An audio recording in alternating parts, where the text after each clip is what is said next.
कि बिहार विधानसभा चुनावों का ऐलान आज संभव हो सकता है। एक प्रेस कॉन्फ्रेंस चुनाव आयोग करने जा रहा है दोपहर 12:30 बजे। मुख्य मुकाबला अगर बिहार की बात करें तो यहां पर एनडीए बनाम महागठबंधन के बीच देखने को मिलेगा। कोरोना के बीच पहला बड़ा चुनाव किसी राज्य में होने जा रहा है। ऐसे में तमाम एहतियात, चुनाव आयोग की तरफ से गाइडलाइंस, तमाम चीजें, आज इंतजार रहेगा 12:30 बजे की प्रेस कॉन्फ्रेंस का। बिहार विधानसभा की कुल सीटों की बात करें तो 243 सीटें यहां पर है। 29 नवंबर को मौजूदा विधानसभा का कार्यकाल खत्म होने जा रहा है। उससे पहले यहां पर चुनाव कराने होंगे। 2015 यानी पिछले बिहार विधानसभा चुनाव की बात करें तो यहां पर 72,000 पोलिंग बूथ थे और इस बार चुनाव आयोग 1 लाख से ज्यादा बूथ बनाने की तैयारी में है। सोशल डिस्टेंसिंग के मद्देनजर हर पोलिंग स्टेशन पर 1000 वोटर ही जा पाएंगे। मोबाइल ऐप के जरिए भी उम्मीदवार नामांकन कर सकेंगे। ऐसी भी तैयारियां की जा रही है और साथ ही ऑनलाइन नॉमिनेशन की भी तैयारी होगी।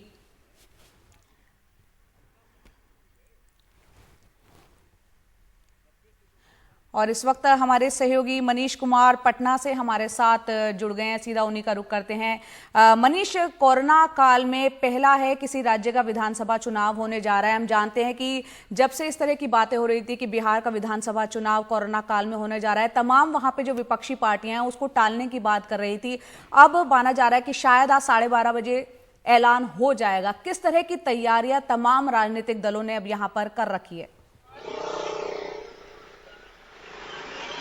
देखिए, बिहार में हर राजनीतिक दल अपने अपने हिसाब से सक्रिय है। एनडीए थोड़ी सी इस पूरी तैयारी में थोड़ी सी उसको बढ़त हासिल है, वो थोड़ा ज्यादा आक्रामक है। नीतीश कुमार को ये और सुशील मोदी, जो बिहार एनडीए के 2 सबसे कद्दावर नेता हैं, उन्हें मालूम था कि तिथि की घोषणा कब होगी, इसलिए आज से पहले ही उन्होंने सारे सरकारी कार्यक्रम निपटा लिए थे। जहां तक बिहार के चुनाव का सवाल है, निश्चित रूप से ये कोरोना काल में हो रहा है, तो इसलिए इस बार मतदान केंद्रों की संख्या बढ़ जाएगी, क्योंकि हर बूथ पर 750 से 1000 लोगों को ही वोट डालने की व्यवस्था की जा रही है। इसलिए मतदान केंद्रों की संख्या जहां बढ़ेगी, साथ ही साथ ये शायद ये पहला चुनाव हो, क्योंकि जया अब तक चाहे वो लोकसभा का चुनाव हो या विधानसभा का चुनाव, वो 5 चरणों में चुनाव होता था, लेकिन शायद इस बार वो 2 से 3 चरणों में ही मतदान के कार्य को संपन्न कराया जाएगा। जहां तक चुनावी बिसात की सवाल है, तो बिहार में अभी भी जो मुख्य मुकाबला है वो नीतीश कुमार बनाम तेजस्वी यादव है। नीतीश कुमार एनडीए के नेता हैं, महागठबंधन के नेता तेजस्वी यादव हैं। सारे दलों की एक तरह से प्रतिबद्धता या तो एनडीए के साथ है या महागठबंधन के साथ है, लेकिन कुछ दल अभी भी ऐसे हैं जिन्होंने अपने पत्ते नहीं खोले हैं, जिसमें लोक जनशक्ति पार्टी के चिराग पासवान हैं, राष्ट्रीय लोक समता पार्टी के उपेंद्र कुशवाहा। उन्होंने कल ही घोषणा की कि वो महागठबंधन खासकर तेजस्वी यादव और आरजेडी के रुख से नाराज है, इसलिए वो अपनी राह चलेंगे।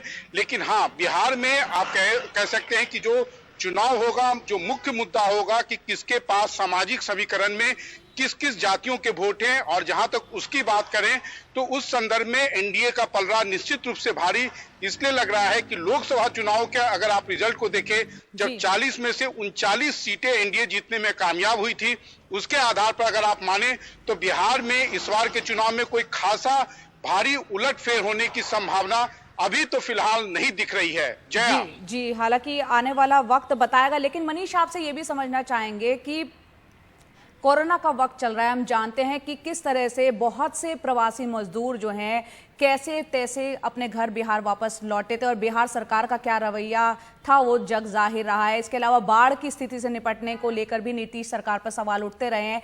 ऐसे में इस बार जो जनता मतदान करने के लिए जाएगी, बिहार के लोग जाएंगे, तो क्या कुछ मुद्दे उनके सामने अहम रहने वाले हैं?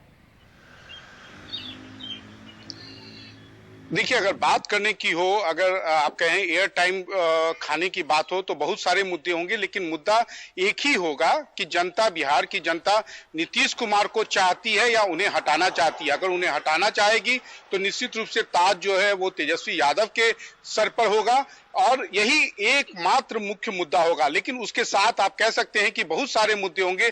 जहां तक आपने मजदूरों की बात की, बाढ़ राहत की बात की, तो उसका दूसरा पक्ष यह है कि जब ये लोग आए, निश्चित रूप से नीतीश कुमार की शुरू में हैंडलिंग काफी खराब रही, लेकिन जैसे 15 लाख लोगों को क्वारंटीन कैंप में रखा गया, उन्हें क्वारंटीन किया गया, लेकिन जाने के वक्त जिस प्रकार से उनकी विदाई हुई, उनके खातों में पैसे डाले गए, उसी तरीके से बाढ़ प्रभावित इलाकों में इस बार बाढ़ का कहर बहुत ज्यादा नहीं था।